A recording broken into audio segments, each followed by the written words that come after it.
Wait, I gotta catch up. I'm really struggling trying to get through all these vines. Where's the man with the microphone? I don't think there is one. This is an island. There's the ocean river over there. I don't think there's any grown-ups on this island. Well, there was that pilot, but he wasn't in the passenger cabin. He was up front. But some of the kids probably got out. Wait, that means that there aren't any grown-ups. Yay, no grown-ups! The theme of the novel is that order is required for civilization to function, as seen many times throughout the book. All the children on the island were originally sophisticated British boys, but as time wore on, they lost their sense of decency and class, resorting instead to primitive behavior. For example, when Jack decided to break away from the group, the boys fell apart before they were all working together to one common goal, to survive. But after Jack left, everyone started competing with one another. The islanders were willing to hurt their friends because they were now foe. In civilized society, we know that the only way to achieve prosperity is by working together and maintaining a sense of order. But as these boys felt no need for organized community, they suffered. Another instance that demonstrates the theme was when people started ignoring the conch. In the beginning, even if they were busy or tired, everyone would come running to the conch. In this way, Ralph could ensure that everyone was at least somewhat productive. Later, however, the boys invested themselves in playing and having fun. In society, there is always something that keeps us on our feet, whether it's a job, school, or family. These children without a goal became lazy and cared about nothing, to a point where they openly disobeyed orders given by Ralph with his conch. Without society forcing them to follow orders, they were careless and dilatory. One final example of what occurs without regulation was the boys' desire for bloodshed. In the modern world, people who harm others are considered horrible or mentally unstable.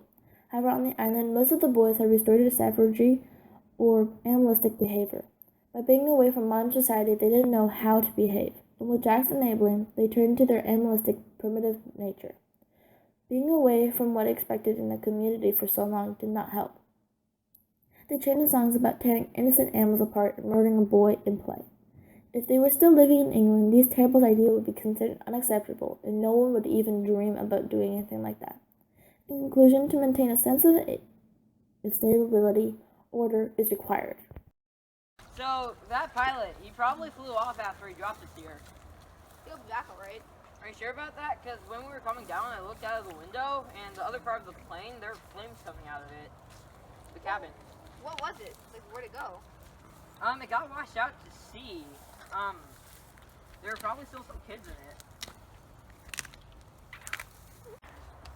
What's your name? Well, they used to call me Piggy. Piggy. Your name's Piggy because you're fat. Just as long as you don't tell the others. Piggy! Piggy, your name is Piggy now. Come on, man. I think it's a stone. No, I'm pretty sure it's a shell. Oh, yeah, a while back, I was at somebody's house, right? And they had one of these on their back wall. He would, like, blow into it, and it would create the sound, and then his mom would come. I think it was called, like, a conch or something. They're ever so valuable. Hey, be careful, you might break it. Shut up.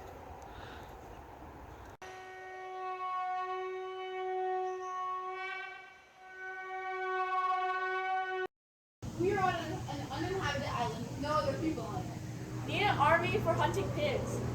Yes, we need hunters to get us meat. But we can't have everyone talking at once. I'll give the conch to the next person to speak. He can hold it while he's speaking. And he won't be interrupted, except by me. We'll have rules. You can follow them or else. You don't want to know.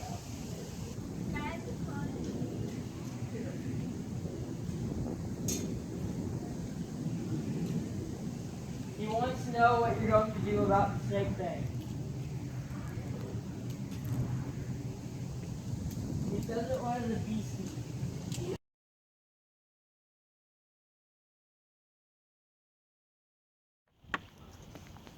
What the? I'm sorry, but the kids keep running off. Like, they'll always be running and eating and playing, but they never really be doing work. I mean, remember the assembly? We all agreed that we'd all work on the shelters. Well, at least there's 2 more. Well, the hunters don't have to, but the little ones. Yeah, I mean, we decided that we would. Okay, that's good enough. Dramatic irony is shown when the ship passes the island. The fire was out. Jack and his hunters were happily celebrating their meat, oblivious to the possible rescue. This is dramatic irony since the readers in Ralph's group knew about the ship, however Jack and his hunters did not. This instance also has situational irony weaved in. Jack expected everyone to think of him as a hero for snagging a pig, but the sad truth was that many blamed him for sabotaging their way out. Ignorant and selfish, he deserted the fire and thought no one would care if he brought a pig home. Because the opposite happened of what Jack expected, it's kind of situational irony as well as dramatic. Another piece of situational irony is when Jack apologizes about ignoring the fire. Before there was a heated argument between the two groups, ending in one of Piggy's lenses being broken. When a person harms someone, you would usually expect them to apologize. However, this is not the case. Although Jack admits his irresponsibility for not keeping the fire going, he doesn't say sorry to Piggy. Jack didn't have a normal response to Piggy, causing this to be situational irony. A final piece of situational irony is how savage and out of control the boys became. Based on their situation, average people would try to survive, as Ralph did in the beginning. However, they started craving bloodshed and obsessing over killing pigs. They even killed more than one person, and those were not accidents. Since the boys were unnaturally barbaric and bloodthirsty, this is situational irony because they were unexpected results. Shown throughout the whole book, the boys are continuously scared by a mysterious beastie. However, it's just their imagination trying to fool them. In the end, blaming this dramatic irony. Even though there's no clear evidence, fear drives them to believe there is a monster on the island. But readers later find out it was a fantasy. Since the readers eventually find out the truth, the group remained paranoid, which is Well, you're the chief. Just tell them off. Meetings, don't you love him? I mean, every day, twice a day. But nothing ever gets done. I bet if I blew my conch right now, they'd come running. But they'll work for 5 minutes and they'll go off hunting or whatever else they want to do.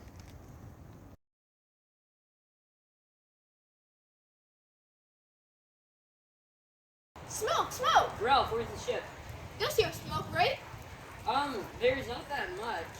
But do we even have any smoke? We smoke on the mountain, right? But we don't have a signal, do we? I don't get any cell reception here, but the smoke on the mountain is gone.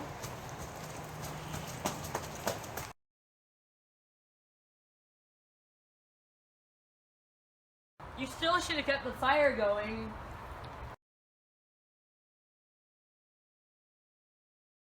Okay, fine, just light the fire.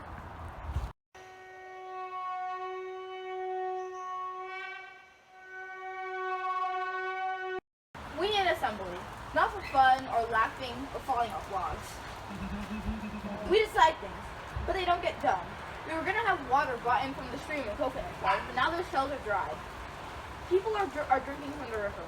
And also, the shelters might come down if it rains too hard, since no one helped build them. And you know the rocks over there that we chose for the laboratory? Now everybody just does it everywhere. It's dirty. The most important thing is that we keep the fire going. One more thing. Things are breaking up. We began well, and now we're fighting. Let's start anew.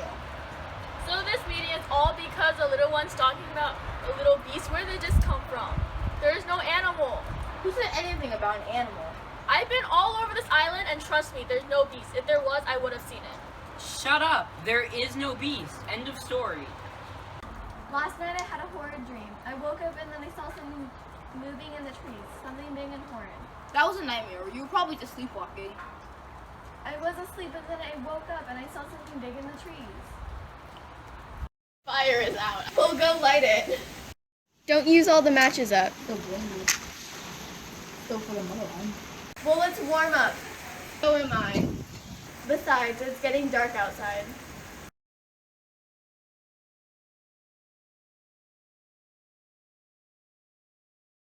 Sam. What? Ralph! Ralph, wake up!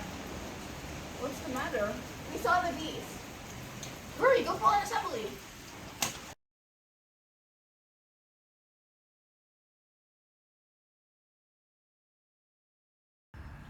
You'll get back to where you came from.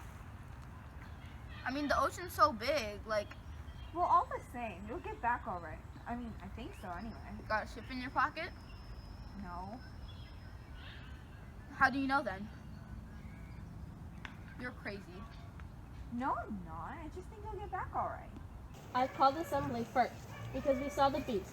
We don't know what it is. All we know is the beast is sitting up there. It's a hunter. We killed it, and Ralph says that you are all cowards. Wait, I never said that. He isn't a proper chief. He's a coward himself. He never got us meat. He thinks Ralph should not be chief. All right then. I'm not going to play anymore. I'm going to go off by myself. And anyone who wants to hunt, come with me. Jack! No.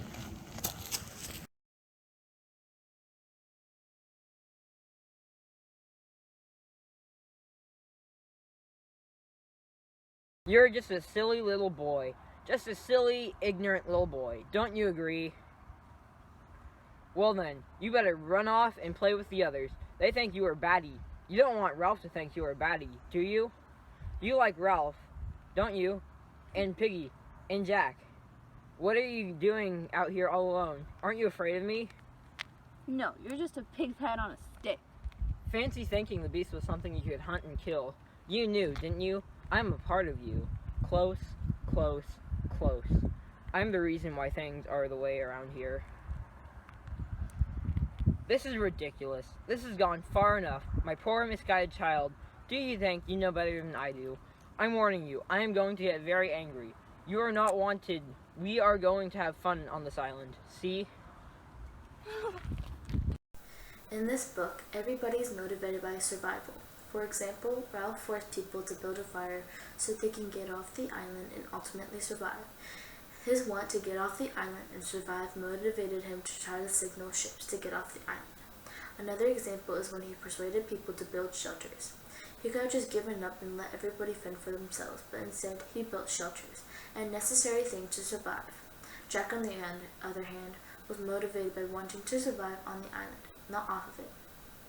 Instead of building shelters or fires, he took people out to hunt, not thinking about the long-term effects. Jack gave up on rescue and wanted to eat good food. He also formed his own tribe to do what he wanted. He took the strongest, oldest people with him to hunt to survive instead of getting off the island. Another person who was motivated to survive was Piggy. This is proved with the time he voted for Ralph as leader of the tribe. He believed Ralph would be more likely to get everybody rescued. So Piggy voted for Ralph so Piggy could survive. Although Piggy ultimately died, he, as well as everybody else, was motivated by wanting to survive. People were also motivated by their own selfishness and greed. Proof of this is the time Jack formed his own tribe. Jack couldn't stand Ralph being leader, so he formed his own tribe. Greed motivated Jack to take power away from Ralph. One time Jack was motivated by greed is the time he decided to hunt instead of tend to the fire. Jack hunted for meat benefited him because he could eat meat instead of rotting food. Whereas tending the fire would benefit everybody because they would have been rescued. Selfishness and greed motivated him to hunt. Where do they all go? That's where they've gone. Jack's party. We should go. I mean, just to make sure that nothing happens. Kill the pig! Cut his throat! Spill his blood! Kill the pig! Cut his throat! Spill his blood! We surrounded it. And then we cut her throat. Hey guys, I'm the pig. Kill the the pig! Cut Cut her throat! Spill her blood! Kill the pig! Cut her throat! You know what? Spill her I'm blood! gonna call an assembly.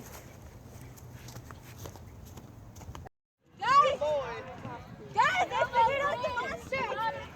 It's just inside of us! Kill the pig! Cut her throat! Spill her blood! Listen!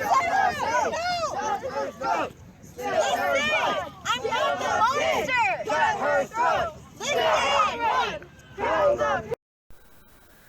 Though there are many tones throughout the book, a main one that is easily recognizable is control. In the novel, power is established the day the boys set foot on the island. Jack and Ralph both wanted to be chief, and Jack said immediately that he should be chief. Jack wanted nothing to be but in control, even if it meant leading the others to barbarity. After that, when Ralph won the vote, he offered the choir to Jack, saying that Jack could make them whatever he wanted them to be. Though it seems that was an act of kindness, it had hidden authority. By acting as though giving Jack his own choir back was generous, Ralph made sure that everyone, especially Jack, knew his power. Later, when Jack formed his own tribe, he led everyone against Ralph and tried to hunt and kill him.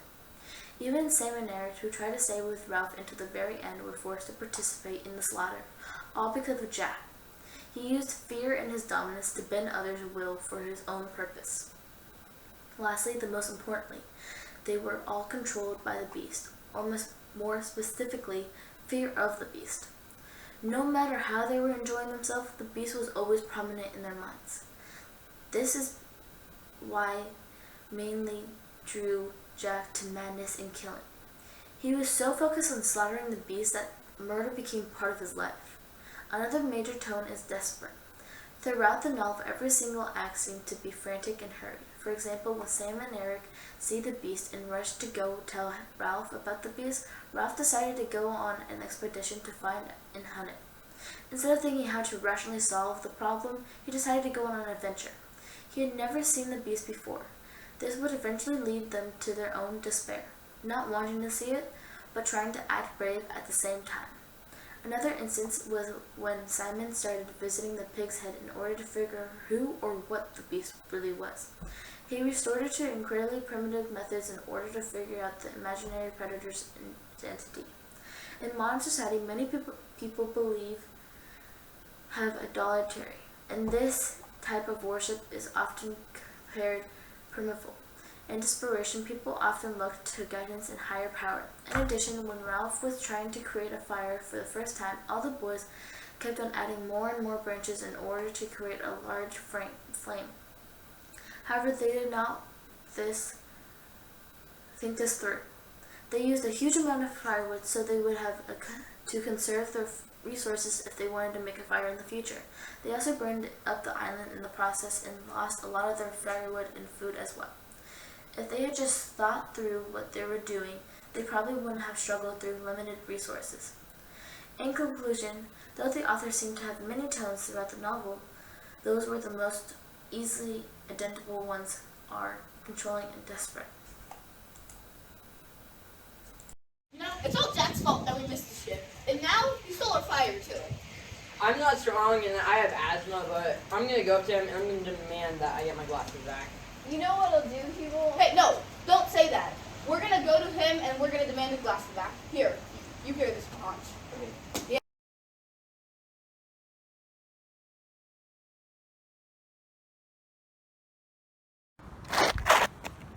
Hey, what's that noise? You saw how the beast came disguised. Tomorrow we'll feast. Wait, how will we start the fire? We'll raid Ralph's camp and steal Piggy's glasses. Piggy, are you the only one left? Well, there are some little ones. And the big ones? Well, I mean, there's Sam and Eric, but they're collecting wood. What about Simon? I mean, that was murder. Stop it. What good are you gonna do with that kind of talk? Hey, who's there? It's me and I'm calling an assembly. Our only hope to get rescued is single file. Without it, we'll have to wait years until... You don't get it. This floor isn't enough. All you're using is the fire for cooking, but nobody will see it. Hey, grab and tie him up. See, they follow me. You're a beast and a swine and a bloody thief! Hey, I have a conch. I'm calling an assembly. Ow, I'm dead. The conch is gone. I am the leader. Control is good because people in control can help people think logically, even when others can't. This is shown after the plane crash, and when the boys find each other, they chose the oldest, Ralph, to be their leader. Ralph decides that the best thing to do is to start a fire so the boys would be rescued if a ship or plane goes by. Ralph expected that the boys would follow his orders as they did elect him to lead. However, most of the boys disobeyed Ralph completely. They would let the fire burn out a ship or a plane past them without noticing the group. Ralph, the leader in this case, knew that having a fire would lead to the best chance of rescue. If Ralph had a stronger grip over the boys, they could have gone home. Another example of control being good is shown both after the little ones dream about a beast and after Sam and Eric see the beast. When Ralph began hearing rumors about the beast, he called an assembly. At this assembly, Ralph put these rumors to rest by saying that Jack had been all over the island and hadn't seen any beast. This shows that the control is good because the person is in control, Ralph, was able to think logically about the beast, even when the people he was controlling couldn't. The events that occurred after Sam and Eric see the beast also show that that control is good. After Sam and Eric both say they saw the beast, everyone on the island gets stirred into a frenzy. So Ralph calls another meeting. At this meeting, he explains that there is no beast. When people start to doubt him, he says that he, Jack, and a few other big uns are going on an expedition to the island to find the beast. By doing this, Ralph is able to calm down the whole group. This shows that the control is good because leaders can think practically. Ralph the leader was able to think practically and say that there was no beast, even then when others believed the beast existed. By doing this, he was able to unite the group. It's me, Ralph. You have to go away. I have a knife. I came to see you. They hate you. They're gonna hunt you tomorrow. But all I wanted was a fire. They're coming. Go. Hurry.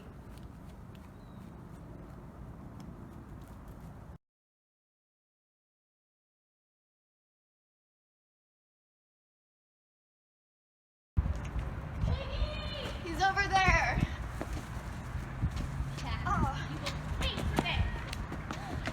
I'll avenge you!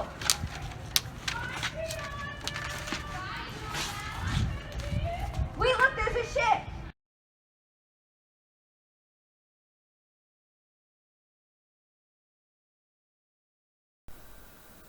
Lord of the Flies had both positive and negative aspects throughout the book. The first positive part of the book is how the ending is satisfying. It was exactly the ending you wanted to happen with all the boys being rescued. This was a positive because it left the reader satisfied at the end of the book. Oftentimes when authors leave the book with unfinished endings, it can ruin the whole book, but in this case, the author made a wise decision. Also, the last part of the book was really exciting with Simon and Piggy dying. This made the readers much more interested in finishing the book and seeing what happens to the remaining characters, which made that a positive characteristic. Sometimes novels have nothing to hook the reader to make them continue reading, but by adding these deaths, we were persuaded to continue. The story was a little disturbing with no civilized system for anything and everything getting out of hand with people dying, pulling readers into the story. As boring as it was at times, the creepiness kept you reading. Finally, the author wonderfully portrays the struggle inside of all humans, the battle between good and evil. As the characters develop, we learn their weaknesses and their strengths, and how each of them must fight in order to fight the darkness. The fact that they do succumb to all the lot more accurate than the typical hero of a book. It shows the reality. Not every story ends with a happy ending. Although there were many great positives to this book, there were also quite a few negatives. One is the book's beginning dragging on through Ralph and Jack's constant arguments about building shelters or hunting. These parts of the books didn't seem to be very important at the time, which mostly just bored the reader. This caused readers to feel discouraged and unexcited about continuing to read the story. Another negative part of the book was how there wasn't a clear plot. Things just seemed to slowly come along randomly, like electing a leader, giving out jobs no one does, to people dying. This was a negative trait because it didn't encourage people to keep reading. Also, the characters were not very interesting and easy to relate with, which made it so Simon and Piggy's death weren't as exciting as it could have been. Because of that, is a negative part of the story. Another negative aspect was Golding's portrayal of innocent children.